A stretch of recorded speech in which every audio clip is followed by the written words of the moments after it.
এই বক্তব্যটা হলো আমাদের বর্তমান জনাব স্বরাষ্ট্রমন্ত্রী। কি বললেন? সংবিধান সংস্কার পরিষদ, এটা যদি কনস্টিটিউশনে ধারণ করা হয়, সেই মর্মে অ্যামেন্ডমেন্ট হয় এবং সেই শপথ পরিচালনার জন্য সংবিধানের তৃতীয় তফসিলে ফরম হয়, কে শপথ পাঠ করাবেন সেটা নির্ধারিত হয়, এতগুলো হয়ের পরে তারপরে হলে হতে পারে। আমার মনে হয় বিএনপি বা সরকার বেমালুম ভুলে গেছে যে দেশে একটা অভ্যুত্থান হয়েছিল। আমি গতকালকে খুব চিন্তিত, এই জন্য চিন্তিত ছিলাম যে আসলে বাংলাদেশে কি কোনো আইনমন্ত্রী নাই? এই সমস্ত সাবজেক্ট ম্যাটার ডিসকাশনের সাবজেক্ট ম্যাটার হলো ল মিনিস্টার। পার্লামেন্টারি অ্যাফেয়ার্স, আইন, বিচার এবং সংসদ বিষয়ক একটা মন্ত্রণালয় আছে। ওই মন্ত্রণালয়ের একজন মন্ত্রী আছে। ওই মন্ত্রণালয়ের সাবজেক্ট ম্যাটার এটা, যে কোন আইনের অধীনে, সংবিধানের কোন বিধানের অধীনে কি করে কোন বিষয়টা কিভাবে সেটেল করা হবে। This is precisely the subject matter of the law ministry. কিন্তু আপনারা ল মিনিস্টারের কোনো কথা শুনেন না কেন? This is mysterious. আপনারা ভেবেছেন কিনা কখনো তা আমি জানি না, কিন্তু from yesterday I have started thinking যে এটা কেমন করে পসিবল, আমাদের ল মিনিস্টার কথা বলে না কেন? Why the law minister is silent? এই মিনিস্ট্রি তো ল মিনিস্টারের। সংসদে কে শপথ নিবে না নিবে এটা তো পার্লামেন্টারি অ্যাফেয়ার্সের সাবজেক্ট ম্যাটার। অলসো এইটা সাবজেক্ট ম্যাটার হলো যে সংসদে শপথ নিয়েছেন কি নিয়েছেন না, নিবেন কি নিবেন না, একটা বিল উত্থাপন হবে কি হবে না, 133টা অর্ডিন্যান্স উপস্থাপন আগামীকালকে হবে কি হবে না, কোনটা সংশোধিত হবে, কোনটা পরিমার্জিত হবে। ল মিনিস্ট্রির একটা ড্রাফট উইং নামে একটা উইং আছে। ল মিনিস্ট্রির 3 ভাগ, তার মধ্যে একটা ভাগ হলো ড্রাফটিং উইং। ওই ড্রাফটিং উইংয়ের মধ্যে এগুলো ঠিক হবে। কিন্তু আপনারা দেখবেন, আমি আপনাদের কাছে একটা অনুরোধ জানাবো, আপনারা আজকেই খোঁজ নিয়ে দেখেন, খোঁজ নিয়ে আপনাদের দেখার দরকার হবে why our new law minister is silent about this. এটা তো subject matter of home ministry না। হোম মিনিস্ট্রির সাবজেক্ট ম্যাটার তো এগুলো না। হোম মিনিস্ট্রির সাবজেক্ট ম্যাটার হলো পুলিশ, হোম মিনিস্ট্রির সাবজেক্ট ম্যাটার হলো ইমিগ্রেশন, হোম মিনিস্ট্রির সাবজেক্ট ম্যাটার হলো ল এনফোর্সমেন্ট এজেন্সিস, কিভাবে আইন শৃঙ্খলা বজায় থাকবে। That is what is the subject matter of the law ministry, home ministry. কিন্তু আমরা দেখতে পাচ্ছি যে এই ডিসকাশনটা এখানে হচ্ছে না। আর আগে আমি যেটা পড়ে শোনালাম, কালকে এক জায়গায় মন্তব্য শুনেছি আমি টেলিভিশনে, যে বলা হয়েছে জুলাই সনদ বাস্তবায়ন আদেশ কি পুংলিঙ্গ না স্ত্রীলিঙ্গ এটাই নাকি বোঝা যাচ্ছে না। এর আগে তিনি বলেছেন, তার আগে কথাটা ছিল এটা, যে জবরদস্তিমূলক মার্শাল লয়ের মতো কোনো আইন করলেই তো হবে না, জুলাই সনদটা মাস্কুলিন না ফেমিলিন তাই তো বুঝতে পারি না। আচ্ছা, মার্শাল ল কি ওনারা করেন নাই? বাংলাদেশে মার্শাল ল প্রথম কে জারি করেছে? ওই মার্শাল লর বেনিফিট কে নিয়েছিল? ৫ম সংশোধনী সংবিধানের কে পাশ করেছে? এই প্রশ্ন তো ওনাদেরকে জিজ্ঞাসা করা উচিত। ৫ম সংশোধনী তো আপনারাই করেছেন, আপনারাই তো মার্শাল ল জারি করেছেন, আপনারাই তো বলছেন সংবিধান স্থগিত, আপনারাই তো ৫ম সংশোধনী পাশ করে বলেছিলেন তখন যে এত সালের এতদিন থেকে এতদিন পর্যন্ত যা কিছু করা হয়েছে তা বাংলাদেশের কোনো আদালতে প্রশ্ন উত্থাপন করা যাবে না। তো ওগুলো ভালো ল ছিল? ওটা পুংলিঙ্গ ছিল না স্ত্রীলিঙ্গ ছিল? ওই ৫ম সংশোধনীর নাম কি পুংলিঙ্গ না স্ত্রীলিঙ্গ? আপনারা জিজ্ঞাসা করেন, মাস্কুলিন না ফেমিনিন?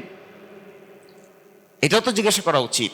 যে প্রক্লেমেশন দিয়ে সংবিধান সংশোধন করা হয়েছিল 1977-এ, ওই ফার্স্ট প্রক্লেমেশন অফ 1977 ওটা কে জারি করেছিল? তখন শহীদ প্রেসিডেন্ট জিয়াউর রহমান যে জারি করেছিলেন, ওটা কি সংবিধান সংশোধন মার্শাল ল প্রক্লেমেশন দিয়ে সংবিধান সংশোধন করলেন কেমন করে? এরপরে কেন আবার ৫ম সংশোধনী পাশ করতে হলো? সেটা আবার বাংলাদেশের উচ্চ আদালত আনকনস্টিটিউশনাল ডিক্লেয়ার করলো। আমার মনে হয় বিএনপি বা সরকার বেমালুম ভুলে গেছে যে দেশে একটা অভ্যুত্থান হয়েছিল। তারা মনে করছে একটা নিয়মতান্ত্রিক সরকার ব্যবস্থার মধ্য দিয়ে নির্বাচন হয়েছে, বাস that is what is the final. কিন্তু তারা একেবারে বেমালুম কি করে ভুলে যায় যে এই দেশের মানুষ রক্ত দিয়েছে। এখনো ট্রাইব্যুনালে সাক্ষী দিতে আসে, মাঝে মাঝে গেলে দেখা যায় কারা সাক্ষ্য দিতে আসে, কিন্তু তাদের মাথায় এটা নাই। আরেকটা কথা, তাদের মাথায় এটা নাই, যেখানে গণভোট অধ্যাদেশের পিছনে আমরা যারা ঐকমত্য কমিশনে ছিলাম তাদের ঐকমত্যের ভিত্তিতে 30টা বিষয়ে একমত হয়েছিল। এটা গণভোট অধ্যাদেশের পিছনে শিডিউল আকারে আছে। আদালতে গিয়ে একটা ফরমায়েশি মামলা করাইছে, ফরমায়েশি মামলা করায় ওখানে রুল নিয়েছে যে ঐকমত্যের ভিত্তিতে যে 30টা বিষয় ঠিক করা হয়েছিল এইটাও নাকি কেন অসাংবিধানিক ঘোষণা করা হবে না, এই মর্মেও আদালত রুল দিয়েছে। ওনাদের একটা কথা আপত্তি যে ডিসেন্টিং আছে, ডিসেন্টিং বাদ, ঐকমত্য যেগুলো হয়েছে এখানে আপত্তি কিসের?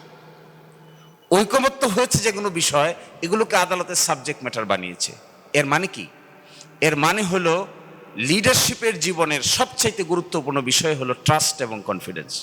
কোনো নেতা কিংবা কোনো গোষ্ঠীর প্রতি জনগণের যদি আস্থা এবং বিশ্বাস না থাকে ও কিন্তু শেষ পর্যন্ত নেতৃত্বের ক্যাটাগরিতে উত্তীর্ণ হইতে পারবে না।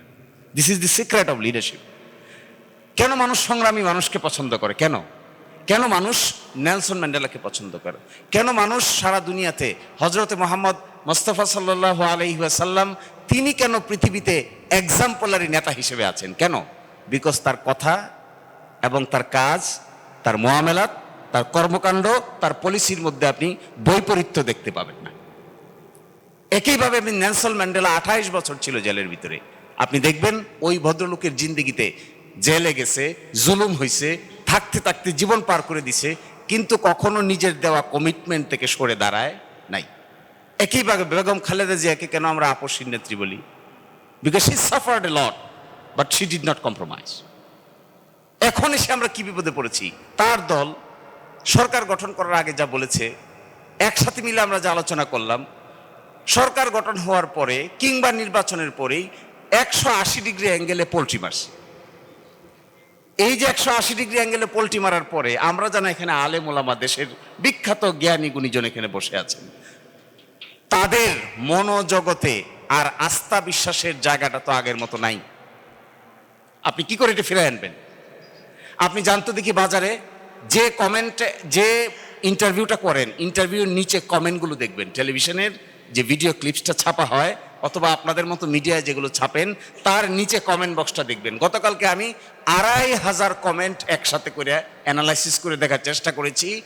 এই মন্তব্য যেখানে করা হয়েছে তার মধ্যে 2500 কমেন্টের ভিতরে মাত্র 60টা কমেন্ট পক্ষে আছে, বাকি 2493টা কমেন্টে হা হা হু হু করে হাসতেছে। এর অর্থ হলো দিস পিপল বিকাম অবলিভিয়াস। এরা অনেকটা মানে আচ্ছন্ন হয়ে গেছে ক্ষমতার দৃষ্টিতে। মানুষ কি ভাবছে এটা দেখারও সময় তাদের হাতে নাই। আরেকটা ব্যালটের মাধ্যমে গণভোটের সেই রায়টা নেওয়া যাবে যে এই সংস্কারের মধ্যে ঐকমত্য কমিশনের কাছে আমরা যারা প্রতিশ্রুতিবদ্ধ হয়েছে সকল রাজনৈতিক দল, সেই প্রতিশ্রুতির পক্ষে জনগণ আছে কিনা, সেই সনদের পক্ষে জনগণ আছে কিনা, হ্যাঁ অথবা না বলুন। যদি জনগণ হ্যাঁ বলে তাহলে সেই পার্লামেন্ট, সেই নির্বাচিত সংসদের প্রত্যেকটা সংসদ সদস্য আইনানুগভাবে ম্যান্ডেট প্রাপ্ত হবে এই সনদ বাস্তবায়নের জন্য, তারা বাধ্য থাকবে সেই সনদ বাস্তবায়নের জন্য। জানানো হয় সংবিধান সংস্কার পরিষদের শপথ গ্রহণ প্রসঙ্গেও নির্বাচিত সদস্যদের শপথ গ্রহণ অনুষ্ঠিত হবে। এইটা প্রধান নির্বাচন কমিশনের সাংবিধানিক এখতিয়ার আছে। এর বাইরে কি বললেন, সংবিধান সংস্কার পরিষদ, এটা যদি কনস্টিটিউশনে ধারণ করা হয়, সেই মর্মে অ্যামেন্ডমেন্ট হয় এবং সেই শপথ পরিচালনার জন্য সংবিধানের 3য় তফসিলে ফরম হয়, কে শপথ পাঠ করাবেন সেটা নির্ধারিত হয়, এতগুলো হওয়ার পরে তারপরে বলে হতে পারে। তাহলে এই বক্তব্যটা হলো আমাদের বর্তমান জনাব স্বরাষ্ট্রমন্ত্রী।